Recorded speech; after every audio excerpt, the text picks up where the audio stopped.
परिवर्तनों को, क्योंकि मन कभी नहीं रुकने वाला है, मन कभी रुकने वाला नहीं है।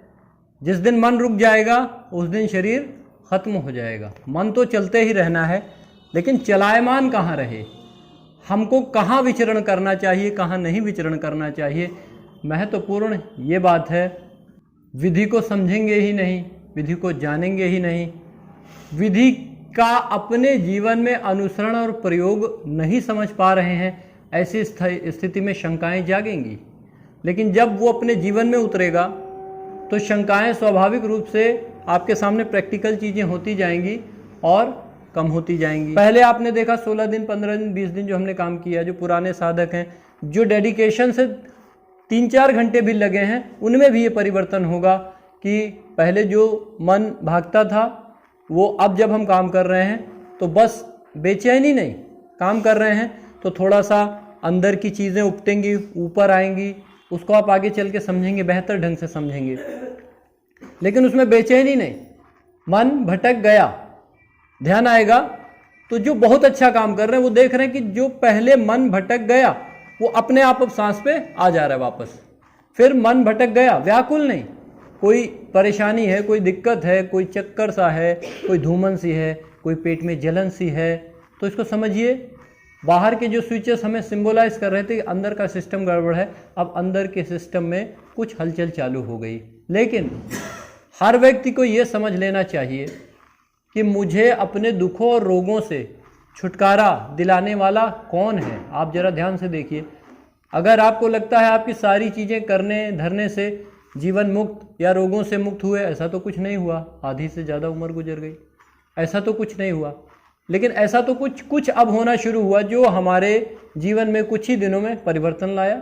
इसका मतलब सीधी सी बात है, जो चले वही पा जाए। अक्खा तारो तथागता, अक्खा माने सारी राह, सारी यात्रा खुद करनी पड़ेगी। तुम्हें ही किच्चंग आ तप्पन, अर्थात तप तुम्हें ही करना पड़ेगा। कोई और तप करे और फल तुम्हें मिल जाए, हमें मिल जाए, ये होने वाली बात नहीं, खुद करना पड़ेगा। व्यक्ति को जब ये बात समझ में आएगी, रोने गाने से कुछ नहीं होने वाला, दूसरों के पास बहुत दर दर भटक लिए कुछ नहीं होने वाला। तुम्हें ही किच्चंग आ तपंग अक्खा तारो तथागता, अपने संपूर्ण दुखों का नाश तुम्हें स्वयं अपने तप के द्वारा, अपनी बोधि के द्वारा ही करना पड़ेगा। अगर किसी के कहने से, किसी के मानने से मुझ पे ही कृपा हो जाएगी तो दुनिया के बाकी लोग पागल तो हैं नहीं, उन्हें क्यों नहीं तार देगा। मेरे अंदर विकार भी रहें, मैं क्रोध भी जगाऊं, मैं भ्रम में भी रहूं और मुझे कोई आके तार दे, ये तो होने वाली बात नहीं है।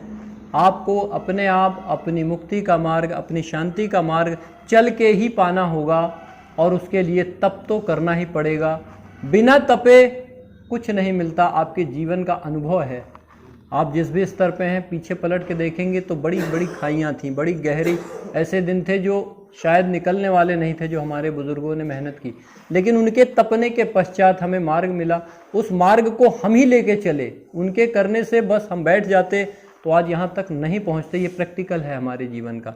उसी प्रकार मार्ग मिला है तो चलना स्वयं ही पड़ेगा, चलना स्वयं ही पड़ेगा। हाँ, धीरे धीरे चलते रहेंगे, अनुभूतियाँ होंगी। कभी कभी अनुभूतियाँ बहुत अद्भुत भी हो सकती हैं, जैसे किसी का मन शंकाओं में जाए, कभी कभी प्रकाश दिखेगा, आपको अचानक से प्रकाश दिखेगा, आंखें बंद हैं और प्रकाश ही प्रकाश, कभी हरी अनंत प्रकाश की किरणें आएंगी। ठीक है, दर्शन कीजिए, उसका आनंद लीजिए। कभी कभी ऐसा लगेगा, कोई साधक, अभी नहीं, आगे चल के अवस्था आएगी, बादलों का अनुभव, आसमान का अनुभव, उसके ऊपर का अनुभव। ये क्यों होता है? इसके भी कारण है। बादल का मतलब है हमारा बरसात आई, आसमान में बादल आने का आशय यही है, आसमान साफ नहीं दिख रहा है। तो ये बादलों का जो झंझावात है, ये हमारे भीतर, ये विकारों के रूप में हमारे ऊपर भी बादल हैं, जो ऊपर है वही हमारे भीतर है। जब हम बादल साफ करना शुरू करेंगे तो जातक की अवस्था ऐसी आएगी, विकार दूर होंगे। तो ध्यान में बैठा, समाधि लग गई, निर्मल चित्त हो गया। जब निर्मल चित्त की चेतनता से आप बादल को देखेंगे तो आप अपने स्थान पर रहेंगे कि मैं हूँ यहाँ पे, लेकिन मुझे बादलों के दर्शन क्यों हो रहे हैं। आपको हटते हुए दिखेंगे झीमे झीमे बादल, बड़े बड़े बादल, पहले मोटे मोटे काले काले विचारों के बादल हटे, वही बादल आसमान में है जो हमारे दिमाग में 24 घंटा वही बादल का रूप है, उसी में हम 24 घंटे सशंकित होते रहते हैं। बादल से ऊपर उठेंगे, मोटे मोटे विकार दूर हुए, मोटे मोटे विकार दूर हुए, फिर आप देखेंगे बड़े बड़े विचार तो खत्म होते जा रहे हैं, लेकिन अभी झिमे झिमे छोटे छोटे बादल बचे हुए हैं, लेकिन आसमान भी दिखने लगा, नीला आसमान, और सूरज भी थोड़ा सा चमक गया। तो विचारों की श्रृंखला टूटी तो छोटे छोटे विकार हमारे भीतर रह गए, तो रह गए ना, थोड़े थोड़े रोग भी रह गए। लेकिन अब क्या हुआ, प्रकाश मालूम होने लगा कि हाँ प्रकाश दिख रहा है, यहाँ सूर्य हैं, प्रकाश दिखने लगा, तो एक धैर्य आएगा, भीतर ही धैर्य धारण करेगा। तो सूर्य तो दिख गया, सूर्य तो उग गया, सूर्य तो दिख गया, विकार कायम है, रोग बाकी है, कोई बात नहीं, लेकिन सूर्य दिख रहा है। तो एक बहुत बड़ा भीतर एक करुणा, एक प्रेम जागेगा, क्योंकि मंजिल का रास्ता आपने देख लिया। जब देख लेंगे कि वहाँ पे है, तो आज नहीं कल, कल नहीं परसों हम वहाँ पहुँच ही जाएंगे। तो थोड़े बहुत विकार हैं, थोड़े बहुत हमारे भीतर रोग हैं, तो रहें, क्या समस्या है। उनको रहते हुए भी हमें प्रकाश मालूम होने लगा। जब शरीर रहते ही ये प्रकाश दिखने लगे, ये आपको दिखने लगे कि प्रकाश तो अब दिख रहा है, तो ये आपका अनुभव है, कोई कोरी बात नहीं है। आपके अपने अनुभव से आपने जान लिया प्रकाश तो दिख रहा है, और जैसे ही प्रकाश दिखेगा वैसे ही आपका भटकाव समाप्त हो जाएगा। तो इस बात को ध्यान में रखते हुए, तुम्हें ही किच्चंग आतप्पंग, बुद्ध ने कहा है, तुम्हें ही किच्चंग पाली भाषा है, तुम्हें ही किच्चंग आतप्पंग, तुम्हें स्वयं किच्चंग आतप्पन जाकर तप करना पड़ेगा। अखा तारो तथा गथा, एक एक कदम को तुमने जो जंगल बोए हैं वो तुम्हें जाके साफ करने पड़ेंगे। कोई और आके तुम्हारा मार्ग साफ कर दे, ये होने वाली बात नहीं है।